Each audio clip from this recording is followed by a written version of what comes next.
the whole earth was of one language and of one speech. It happened, as they traveled east, that they found a plain in the land of Shinar, and they lived there. They said one to another, "Come, let's make brick, and burn them thoroughly." They had brick for stone, and they used tar for mortar. They said, "Come, let's build us a city and a tower, whose top reaches to the sky, and let's make us a name, lest we be scattered abroad on the surface of the whole earth." The Lord came down to see the city and the tower which the children of men built.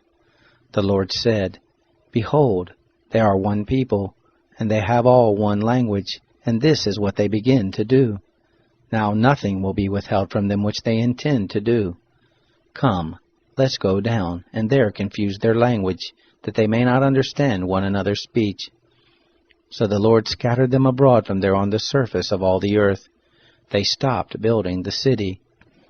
Therefore the name of it was called Babel, because the Lord confused the language of all the earth there. From there the Lord scattered them abroad on the surface of all the earth. This is the history of the generations of Shem.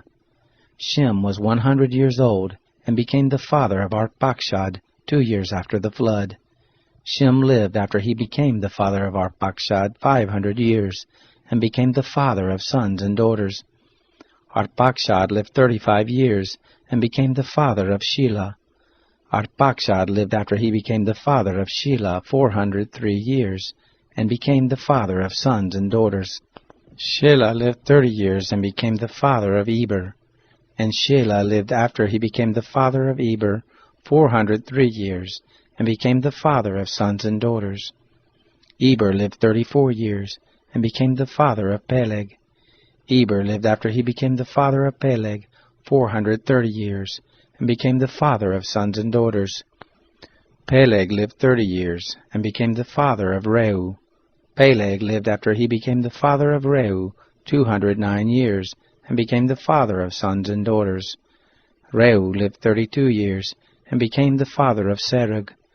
Reu lived after he became the father of Serug 207 years, and became the father of sons and daughters.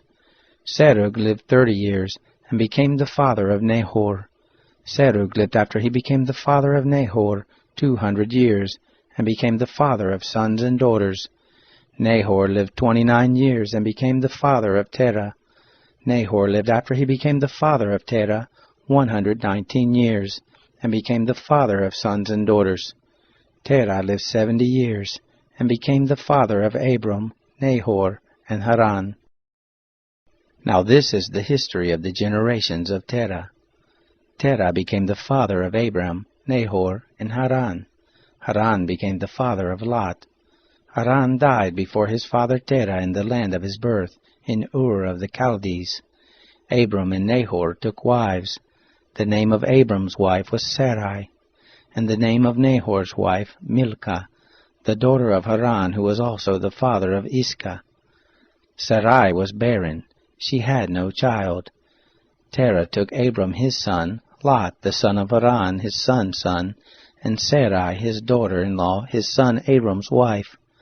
They went forth from Ur of the Chaldees to go into the land of Canaan. They came to Haran and lived there.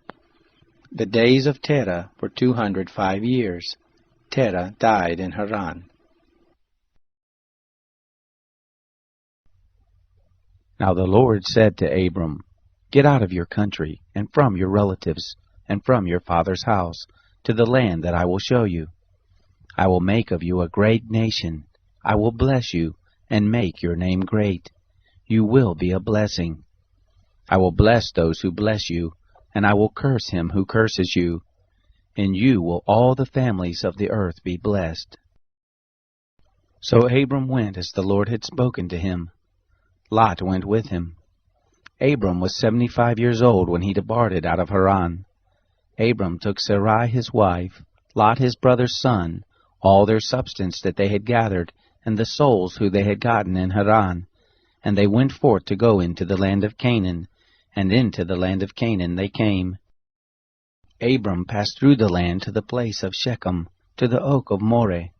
The Canaanite was then in the land. The Lord appeared to Abram and said, I will give this land to your seed." He built an altar there to the Lord who appeared to him. He left from there to the mountain on the east of Bethel, and pitched his tent, having Bethel on the west and Ai on the east. There he built an altar to the Lord, and called on the name of the Lord. Abram traveled, going on still toward the south. There was a famine in the land. Abram went down into Egypt to live as a foreigner there, for the famine was sore in the land. It happened, when he was come near to enter into Egypt, that he said to Sarai his wife, "See now, I know that you are a beautiful woman to look on. It will happen, when the Egyptians will see you, that they will say, 'This is his wife.' They will kill me, but they will save you alive. Please say that you are my sister, that it may be well with me for your sake, and that my soul may live because of you." It happened that when Abram had come into Egypt, the Egyptians saw that the woman was very beautiful. The princes of Pharaoh saw her and praised her to Pharaoh, and the woman was taken into Pharaoh's house. He dealt well with Abram for her sake. He had sheep and oxen and male donkeys, and men servants and maid servants and female donkeys and camels. The Lord plagued Pharaoh and his house with great plagues because of Sarai, Abram's wife. Pharaoh called Abram and said, "What is this that you have done to me? Why didn't you tell me that she was your wife? Why did you say, 'She is my sister,' so that I took her to be my wife? Now, therefore, see your wife, take her and go your way." Pharaoh gave men charge concerning him, and they brought him on the way and his wife and all that he had.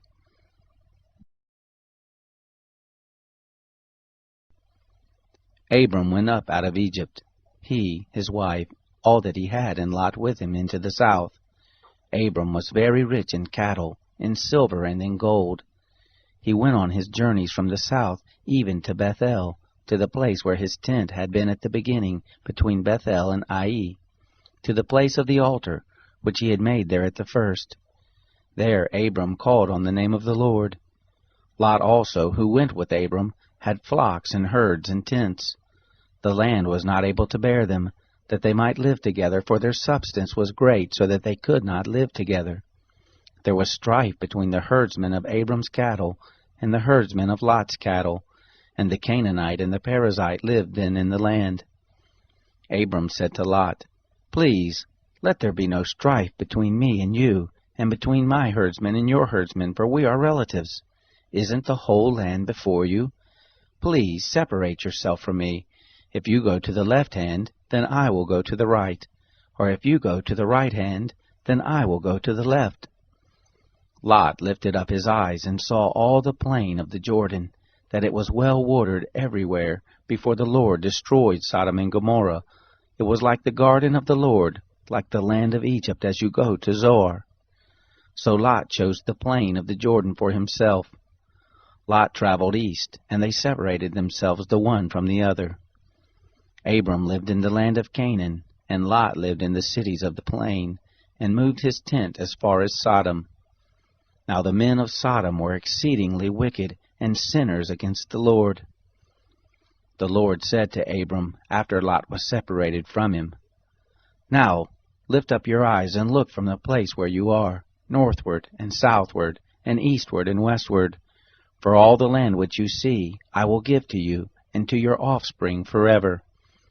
I will make your offspring as the dust of the earth, so that if a man can number the dust of the earth, then your seed may also be numbered.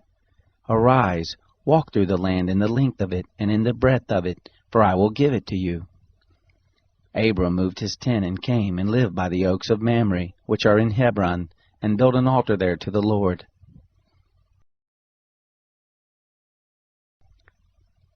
It happened in the days of Amraphel, king of Shinar, Arioch, king of Elasar, Kedorlaomer, king of Elam, and Tidal, king of Goim, that they made war with Bera, king of Sodom, and with Birsha, king of Gomorrah, Shinab, king of Admah, and Shemabir, king of Zeboim, and the king of Bela, the same is Zoar. All these joined together in the valley of Siddim, the same is the Salt Sea. 12 years they served Kedorlaomer, and in the 13th year they rebelled. In the 14th year Kedorlaomer came and the kings who were with him, and struck the Rephaim in Ashtaroth Karnaim, and the Zuzim in Ham, and the Imim in Shaveh Kiriathaim, and the Horites in their Mount Seir, to El Paran, which is by the wilderness. They returned and came to En Mishpat, the same as Kadesh, and struck all the country of the Amalekites, and also the Amorites that lived in Hazazon Tamar. There went out the king of Sodom, and the king of Gomorrah, and the king of Admah, and the king of Zeboim, and the king of Bela, the same as Zoar, and they set the battle in array against them in the valley of Siddim, against Kedorlaomer king of Elam, and Tidal king of Goim, and Amraphel king of Shinar, and Arioch king of Elasar, 4 kings against the 5. Now the valley of Siddim was full of tar pits, and the kings of Sodom and Gomorrah fled, and they fell there, and those who remained fled to the mountain. They took all the goods of Sodom and Gomorrah, and all their food, and went their way. They took Lot, Abram's brother's son, who lived in Sodom, and his goods, and departed. One who had escaped came and told Abram the Hebrew. Now he lived by the oaks of Mamre, the Amorite, brother of Eshcol, and brother of Aner, and these were allies of Abram. When Abram heard that his relative was taken captive, he led forth his trained men, born in his house, 318, and pursued as far as Dan. He divided himself against them by night, he and his servants, and struck them, and pursued them to Hobah, which is on the left hand of Damascus. He brought back all the goods, and also brought back his relative Lot and his goods, and the women also and the people. The king of Sodom went out to meet him, after his return from the slaughter of Kedorlaomer, and the kings who were with him, at the valley of Shaveh, the same as the king's valley. Melchizedek, king of Salem, brought forth bread and wine, and he was priest of God Most High. He blessed him and said, Blessed be Abram of God Most High, possessor of heaven and earth, and blessed be God Most High, who has delivered your enemies into your hand. Abram gave him 1/10 of all. The king of Sodom said to Abram, Give me the people, and take the goods to yourself.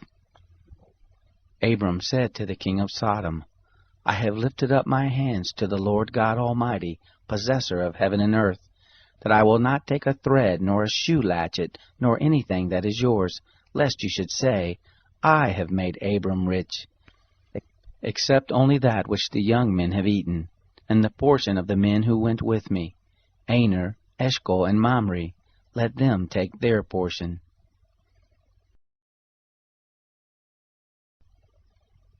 After these things the word of the Lord came to Abram in a vision, saying, Don't be afraid, Abram. I am your shield, your exceedingly great reward.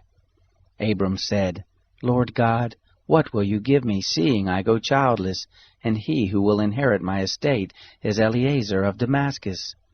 Abram said, Behold, to me you have given no seed, and behold, one born in my house is my heir.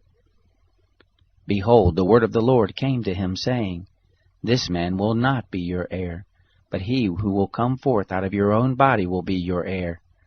The Lord brought him outside and said, Look now toward the sky, and count the stars if you are able to count them. He said to Abram, So shall your seed be. He believed in the Lord, and he reckoned it to him for righteousness. He said to him, I am the Lord who brought you out of Ur of the Chaldees, to give you this land to inherit it. He said, Lord God, how will I know that I will inherit it? He said to him, Take me a heifer 3 years old, a female goat 3 years old, a ram 3 years old, a turtle dove, and a young pigeon.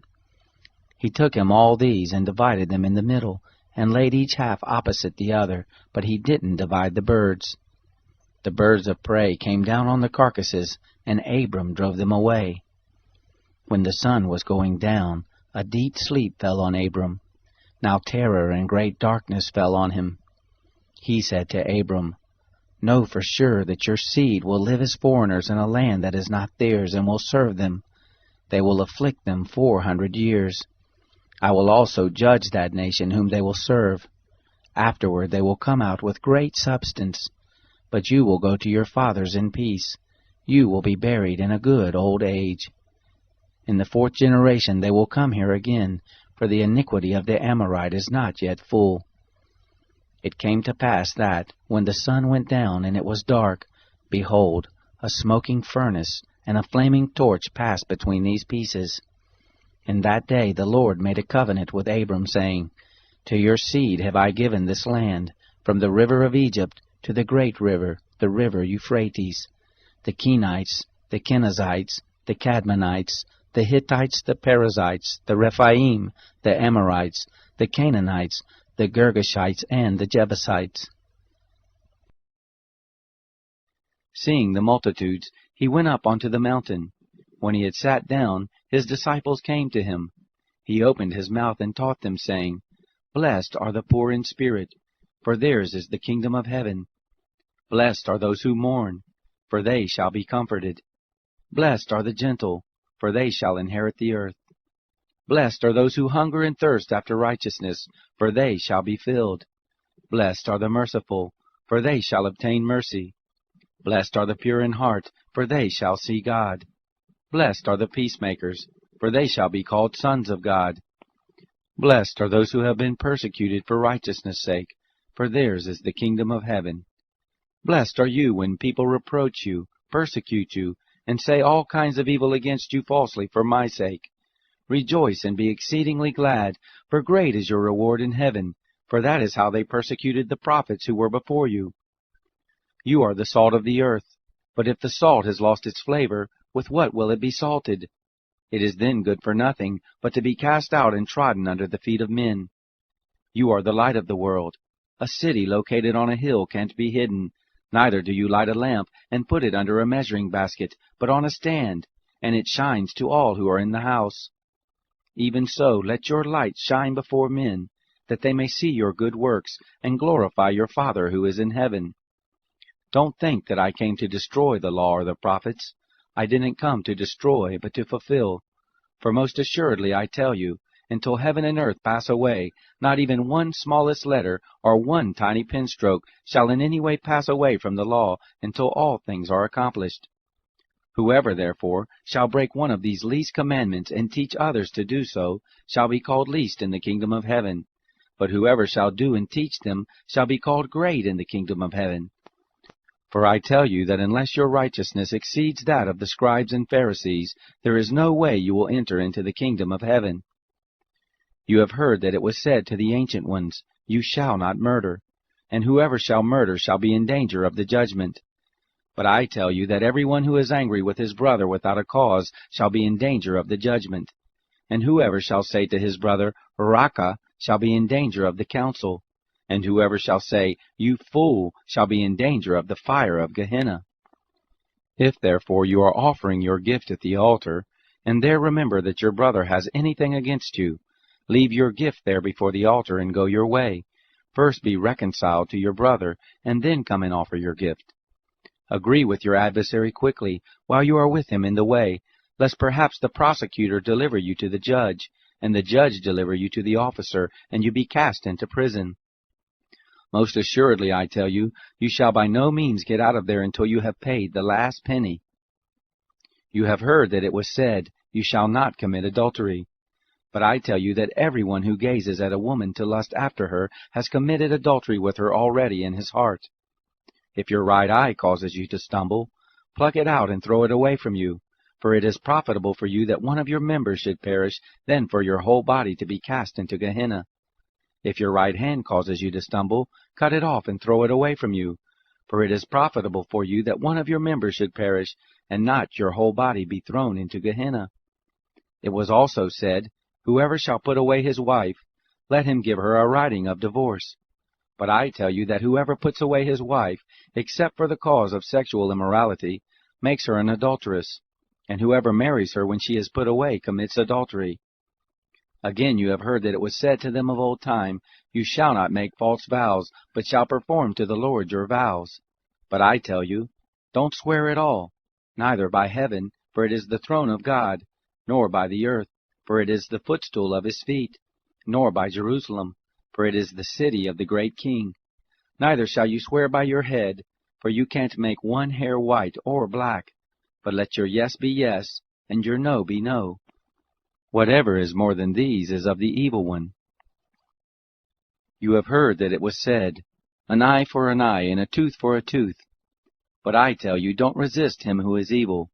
But whoever strikes you on your right cheek, turn to him the other also. If anyone sues you to take away your coat, let him have your cloak also. Whoever compels you to go 1 mile, go with him 2. Give to him who asks you, and don't turn away him who desires to borrow from you. You have heard that it was said, you shall love your neighbor, and hate your enemy. But I tell you, love your enemies. Bless those who curse you.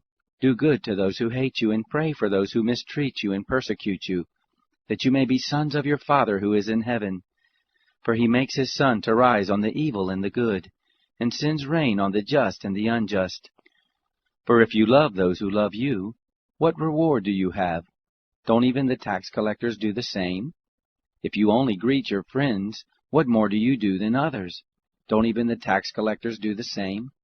Therefore you shall be perfect, just as your Father in heaven is perfect. Psalm 5.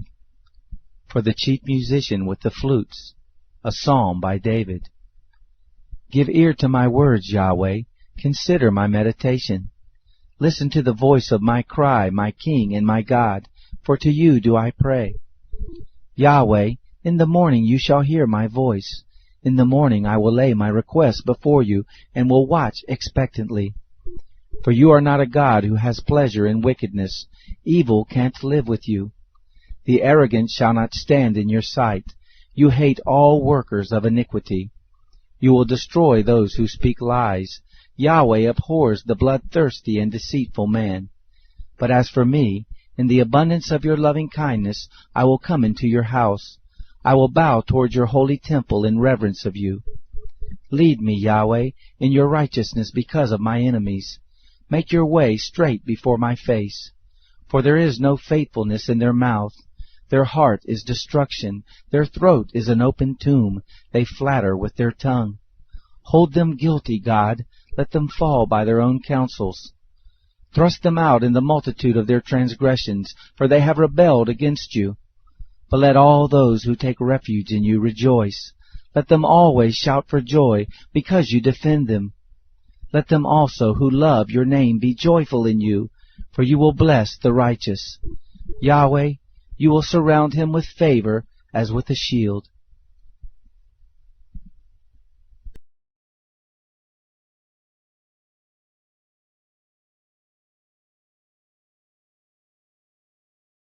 Because I have called and you have refused, I have stretched out my hand and no one has paid attention. But you have ignored all my counsel and wanted none of my reproof. I also will laugh at your disaster. I will mock when calamity overtakes you.